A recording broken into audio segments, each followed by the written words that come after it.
you can see that there's lots of, these are all cyclamen corms in varying sizes. So what I was going to try and do, and it might not work, is to try and gently tease them apart, and there's going to be some leaves flying off because I should put the spade through that one. You can see how big they get, and they do get really, really big.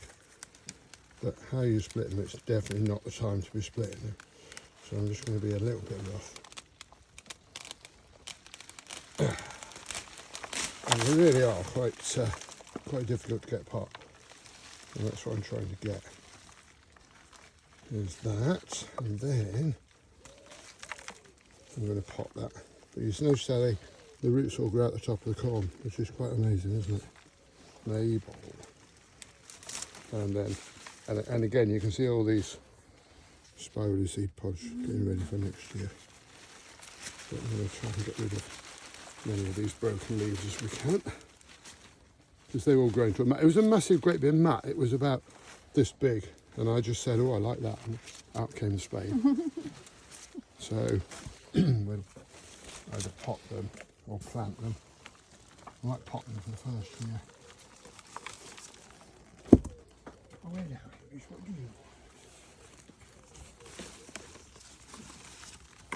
But rumour has it that they live for hundreds of years.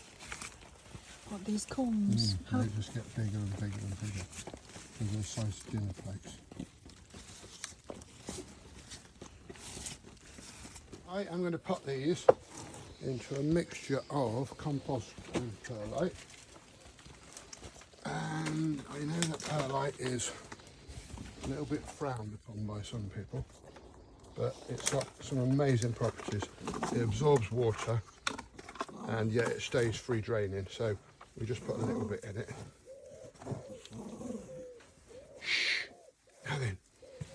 And then we want a 2 litre pot.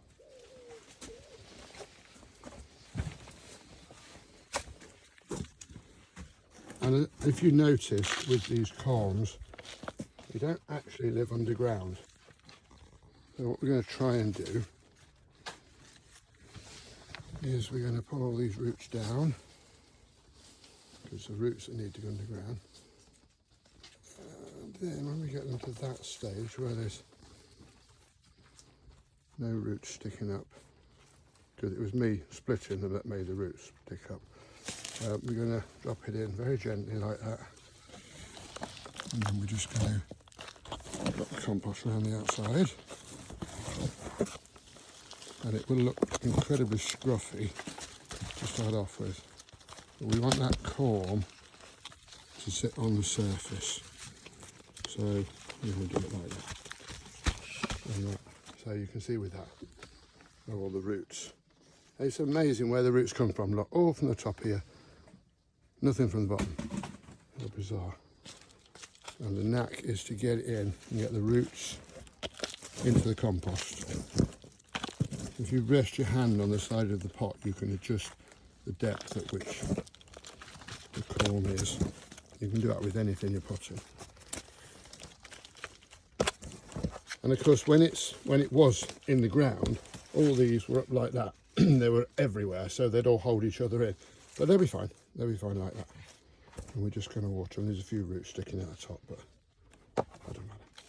As long as there's enough root to keep the leaves alive, those leaves are going to feed the corm. And at this time of the year, all these leaves are going to be feeding the corm. And this one is, what's so nice about this one is it's this silver leaf. And you know, we were talking about pink underneath. You look at this one, look.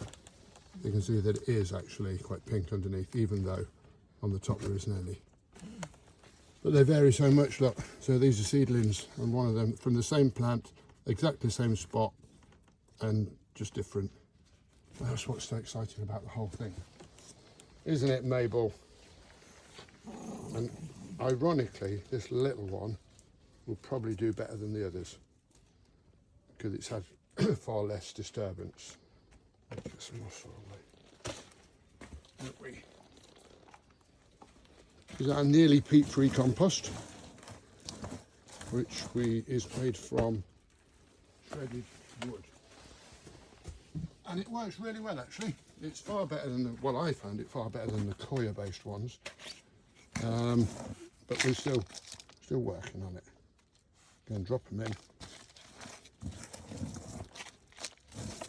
Nothing careful, just remember the principles: roots down, tops up, and get them at the right depth. And the right depth is really important with every plant you do.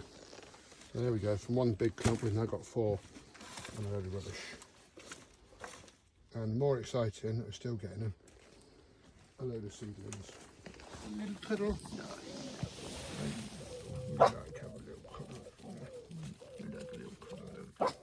Oh, and here's Grumpy Dad. Happy now?